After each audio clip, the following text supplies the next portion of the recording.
everybody. It's Mr. G here today to talk about Newton's third law. We've dealt with the first, we've played around with the second, now it's time to state the third. And Newton's third law says, for every action force, there is an equal and opposite reaction force. You notice in brackets there I put in magnitude and in direction. It is, again, beautiful in its simplicity, yet much more difficult to apply to our physical situations. Another way of talking about this is that any interaction involving two forces, we call those action-reaction pairs. And in previous lessons, you may have heard me talk about this idea of the force of gravity and the normal force being action-reaction. And that whole idea comes from Newton's third law. So let's take a look at some typical examples. Let's say you hit a baseball with a bat. Well, the action-reaction pair is the bat hits the ball, and the reaction is the ball hits the bat. So, as simple as that. Number two, we say a sprinter starts running. Well, the sprinter pushes the ground, and guess what? The ground pushes the sprinter right back with the same kind of force. A fish swims through the water. I think you're all starting to pick up on this idea. The fish pushes the water backwards, the water pushes the fish forwards. So again, it seems like quite a common sense thing, but it is so important to realize that there are two ideas at play here every time there's an interaction between objects. So imagine a bug hits the windshield of a semi-trailer. What force pair occurs? Well, much like the other ones we talked about, the bug hits the truck, and the reaction is the truck hits the bug. So if I ask you the question, which force is bigger?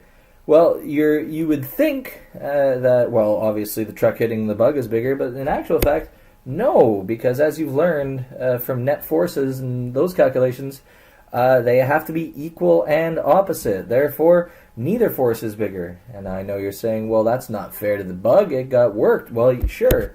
And if we talk about the idea of which object has the greater acceleration, well, we pull in Newton's beautiful second law. And take a look at this. If acceleration equals the net force divided by mass, because the truck has much more mass, it's going to have a smaller acceleration. So if we're talking about the mass of the bee here, now you're talking about a significant acceleration difference, and that is why the bug loses out in the end. Here's some other common examples that we're going to talk about in Newton's third law, and you might see the idea that, well, when you're firing a gun, plenty of you have seen videos of guns being fired before, the gas pushes forward on the bullet and also backwards on the gun, and this is this idea of recoil. Again, an action-reaction pair. We can talk about the idea of when you're breaking bricks. For those of you that are martial artists of some kind, when you're going to break a brick, you have to exert enough force to break them all. Otherwise, you're going to look like this because your hand is going to bounce right back because, you know what, the brick is hitting at you as hard as you're hitting at it. So you got to overcome the force that it wants to push back. Otherwise, I've seen plenty of videos where that is not a pretty picture.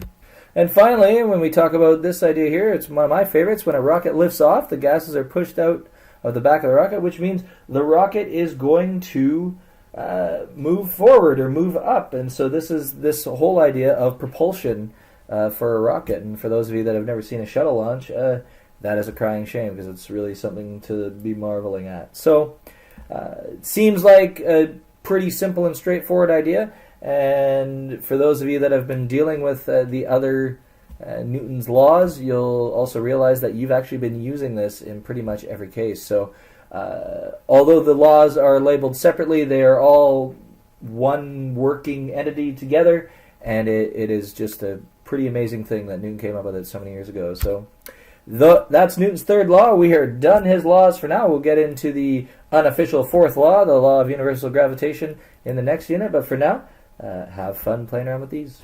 Bye-bye.